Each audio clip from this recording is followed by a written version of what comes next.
Hi guys, it's Mr. Sci-Fi, Mark Siegfried, also known as Mark Siegfried of Space Command, and we're going to continue my conversation right now about how to write, and also it'll also expand to basically how to have a career in Hollywood or how Hollywood thinks.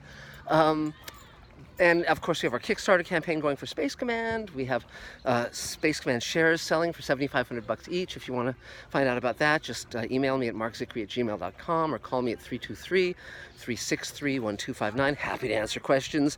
Also, subscribe to Mr. Sci-Fi, ding the little bell down there, and you'll be notified when we have new commentaries and videos and all sorts of stuff, reviews.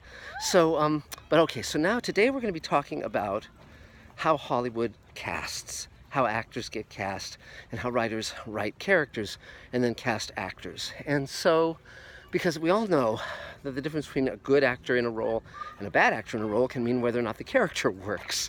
And I mean, of course, I have our favorite actors in our favorite roles, and I mean, just think of Will Smith and Jeff Goldblum in the original Independence Day and how well they played off each other. And of course, there's Leonard Nimoy as Spock and Shatner as Kirk, and on and on and on. I mean, just name your favorite movies. Ripley, Sigourney Weaver.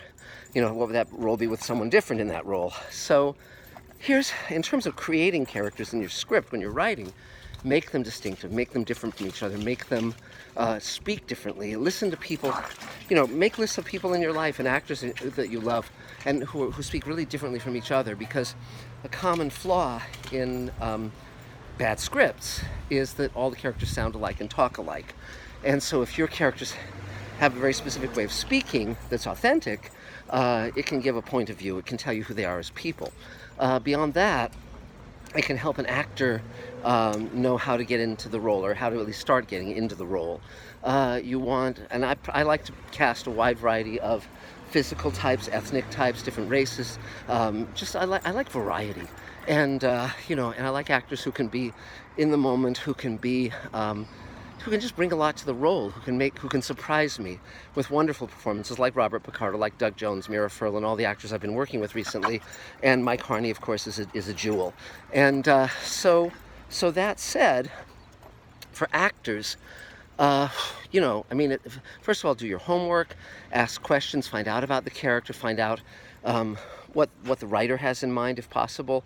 Now, that doesn't mean that you have to follow that rigorously, but you should know it, because if you make a choice that departs from what the writer had in mind, it might be a good choice and a solid choice, but you at least have to know what the intent is.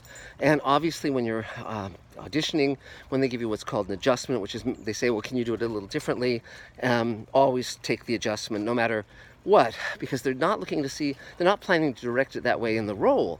They're just trying to see if you can take direction and let go of what you've prepared in favor of something new.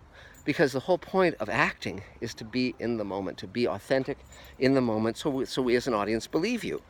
And you know, so there's that. Now, good directors are present to things that are different from what they had in mind. Good writer-directors, I should say.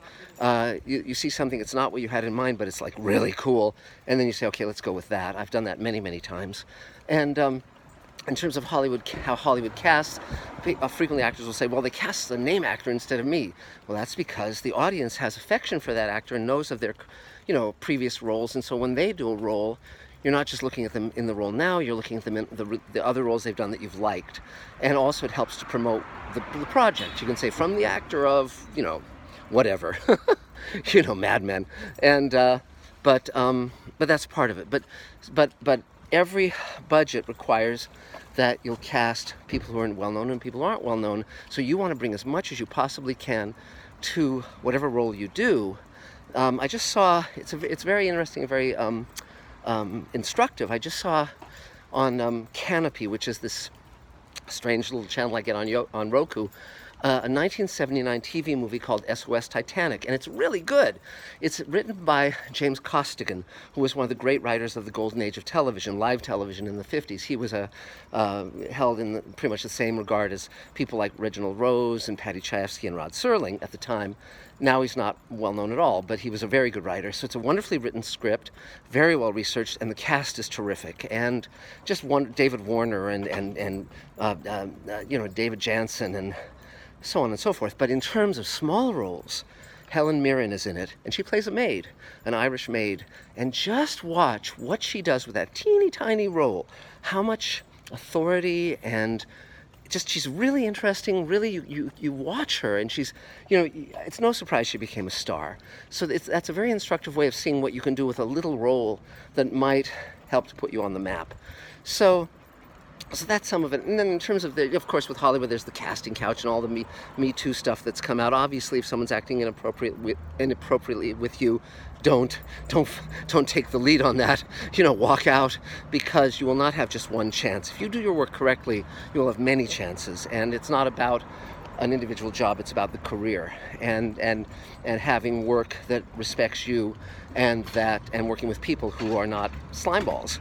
So that's some of it. So but the actor and the writer have a very special relationship, as does the writer-director-actor triumvirate, which is none of them would do well without the other. You all need to bring your A game. You all need to treat each other with respect. You all need to show up for the job, for the work that's there, and not bring in your daily dramas, or be a diva, or be difficult to work with, or be on your high horse.